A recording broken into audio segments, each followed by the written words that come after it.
고유정이 본인의 범행 현장마다 본인이 직접 사진으로 남겼던 사실이 확인됐습니다. 고유정은 왜 본인의 범행 현장을 사진으로 남겨놨던 것일까요? 최주연 기자가 단독으로 취재했습니다. 지난 5월 25일 전 남편과 아들을 펜션으로 초대한 고유정은 저녁 식사로 카레를 준비합니다. 검찰은 고유정이 카레에 수면 효과가 강한 졸피뎀을 넣고 전 남편을 살해했다고 발표했습니다. 피해자 및 아들과 함께 투숙한 이후 펜션 내부에서 피해자를 찔러 살해하였습니다. 그런데 180cm가 넘는 전 남편을 제압하기 직전 고유정은 사진을 찍기 시작합니다. 검찰 관계자는 고유정의 휴대전화에서 범행 현장 사진을 다수 찾았다며 촬영 소리가 나지 않는 카메라 앱을 이용했다고 설명했습니다. 8시 10분에 촬영된 사진에는 전 남편에게 먹인 카레와 졸피뎀을 넣어왔던 파우치가 놓인 부엌도 보입니다. 범행 시간이 보이는 시계와 전 남편의 흰색 운동화만 가지런히 놓인 신발장도 사진으로 담겨 있는 것으로 전해졌습니다. 검찰은 이 사진을 근거로 범행 시간대를 8시 10분부터 9시 50분까지라고 발표했습니다.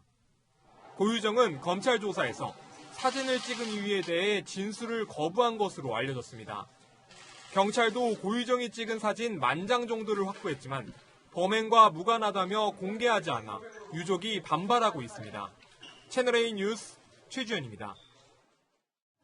고유정이 남긴 사진, 본인의 범죄에 대한 기록인가 아니면 본인의 독특한 습관인가 많은 의문을 낳고 있습니다. 고유정이 범죄 현장마다 사진으로 기록해둔 모습, 과연 어떤 모습들일까요? 어떤 사진들일까요? 함께 보시죠.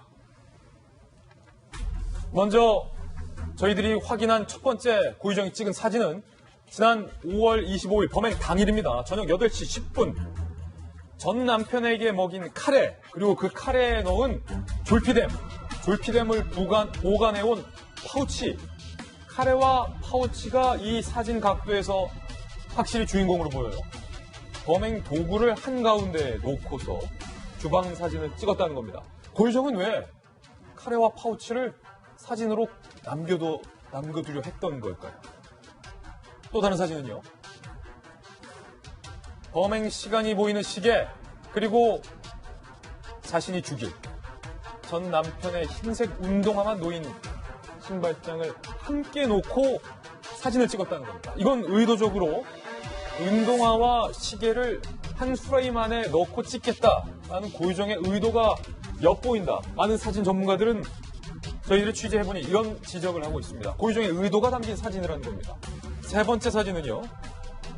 이것 또한 엽기적인데 지난 5월 28일 범행 후에 완도행 여객선에 탑승한 고유정.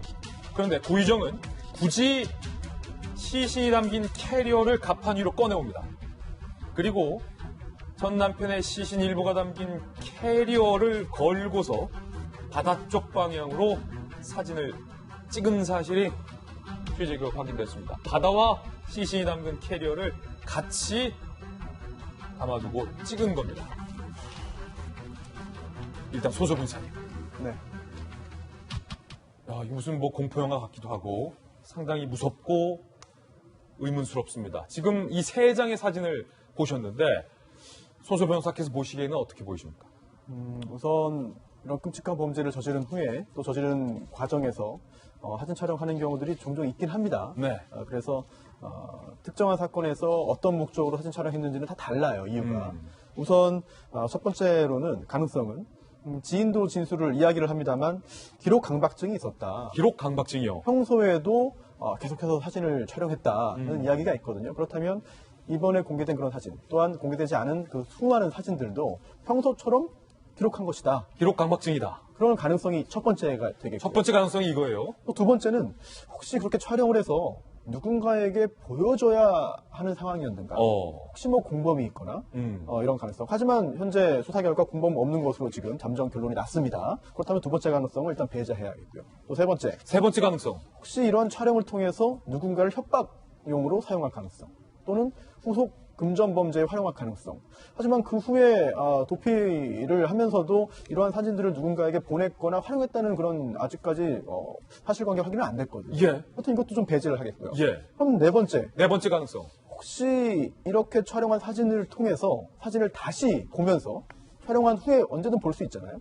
이걸 보면서 복수의 완성을 다시 한번 되새기거나 아니면 복수심에 대한 어떤 증폭 효과를 누리거나 이런 끔찍한 상상도 해보게 됩니다. 일종의 범죄적 카타르시스를 느낀다. 그렇습니다. 하지만 일단 고유정이 어떠한 목적으로 이 사진을 촬영했는지 또 어떻게 활용했는지를 아직 진술을 하지 않고 있거든요. 예. 그리고 이러한 진술을 얻어내지 못한 상태에서 기소됐고 이제 재판으로 갔어요. 예. 그렇다면 재판부에서 사진 촬영 목적 등등을 이제 질문을 할 수는 있겠습니다만 입을 열고 진실을 말할 가능성은 그렇게 높아 보이지 않아요. 고유정이 끝까지 입을 다물 가능성이 크다. 네, 말을 할 이유도 없습니다. 뭐 엄벌을 감수하면 되는 거거든요, 본인이.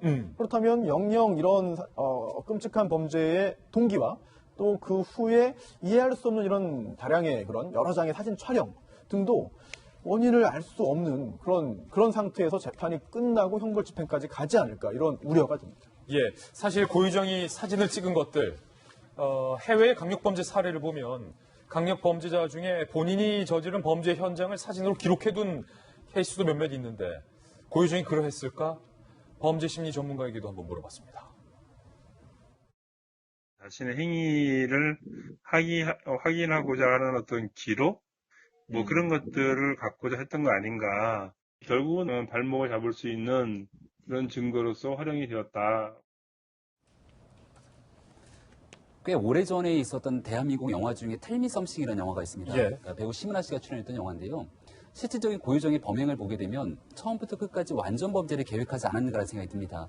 지금 수사되고 있는 내용 중에는 의부다들에 대한 이 사망 사건에도 고유정의 범행이 있는 것 아니냐라고 얘기를 하는데 아주 만약 의부다들의 사망 사건도 고유정의 살인이었다면 사실은 살인으로 인해서 그 뒤에 그 사건이 드러나지 않는 완전 범죄가 된 것으로 현재까지 볼 수 있는 것 아니겠습니까? 근데 제가 얘기했던 그 텔미 썸씽이라는 영화에서도 잔혹하게 남성을 살해하고 시신을 훼손하게 되는 그런 오래된 영화인데 예. 나중에 알고 보면은 그 장면 속에서 그런 완전 범죄를 꿈꿨던 범행 장면들에 대한 사진들이 드러나게 되는 내용이 문득 스쳐 지나갑니다. 그러니까 이런 잔혹한 스릴러 영화라든지 소설이라든지 이런 측면들을 바탕으로 뭔가 이 범죄를 저지르고 나서도 무사할 수 있고 그런 측면들을 바탕으로 혹시 기록은 남긴 것은 아닐까라는 굉장히 끔찍하고 무서운 생각이 드는 대목인데요. 마지막까지도 혹시나 이것을 완전 범죄로 다 지나가고 나서 아무도 찾지 못했을 때 그럼에도 본인은 이 사진에 대한 기록으로 남기려고 했던 것은 아닐까라고 하는 좀 소름 끼치는 대목이 있지 않을까 생각이 듭니다. 상당히 무서워요, 이양수 의원님. 저 사진에 이 피사체 네. 주인공들이 상당히 공교롭다는 거예요. 고유정 입장에서는 이 사진을 찍었을 때 상당히 사실은 불리한 내용들인데 이 남편을 어떻게 쓰러뜨렸느냐. 카레에 수면제를 넣었다. 근데 카레와 수면제가 담긴 파우치를 가운데 놓고 사진을 찍었잖아요. 범행을 언제 저질렀느냐. 범행을 저지른 시각이 고스란히 놓여있는 시계를 놓고 찍었다. 본인이 시신을 어떻게 처리했느냐. 시신을 유기하기 바로 그 직전에 시신이 담긴 캐리어를 바다에 찍었다. 본인한테 불리한 내용인데 그걸 다 찍어놨다는 거예요. 네. 이건 공포 스릴러 어떤 책이나 영화나 이런 데서나 나올 만한 얘기지. 현실에서 이게 진짜로 일어날 수 있는 그런 일은 정말 아니었던 것 같습니다. 예. 가면 갈수록 점점 더 공포스러워지는데 제가 보기에는 이분이 그 기록 강박증이 있었던 게 맞는 것 같아요. 그 이전에 행적을 좀 추가적으로 조사해 봐야 되겠지만 이 여러 가지 지금 상황별로 계속해서 기록을 남기는 걸 보면은 기록 강박증이 있고 또 이제 그것을 좋게 얘기하면 일반인들은 좋은 사진을 예쁜 사진을 찍어놓고 나중에 그 장면을 추억을 하잖아요. 이분은 이런 공포스러운 장면들을 찍어놓고 나중에 이것을 보면서 본인의 카타르시스를 느끼는 거 아닌가 하는 그런 생각이 듭니다. 살인을 추억한다. 예. 그리고 이분이 사실은 현 남편의 아들을 지금 살해했는지 아니면 자연적으로 질식사했는지 아직 판명이 안 났지 않습니까? 저는 그때 경찰의 수사가 좀 더 면밀하게 잘 진행돼서 고유정이 만약에 그런 것들에 대한 위협을 이게 잡힐 수도 있구나라고 하는 그런 느낌을 받았었더라면 과연 이런 과감한 범행을 저질렀을까? 그리고 그걸 일일이 다 기록까지 남기는 이런 여유를 보일 수 있을까 하는 생각이 들면서 경찰이 무조건 자살이다, 그 다음에 실수에 의한 사망이다 이런 식으로 사건들을 그냥 무심히 넘기는 사이에 여러 가지 이런 더 잔혹한 범죄들이 이렇게 발생할 수 있다는 가능성을 항상 염두에 두고 철저히 임무에 일위해 주기를 바랍니다.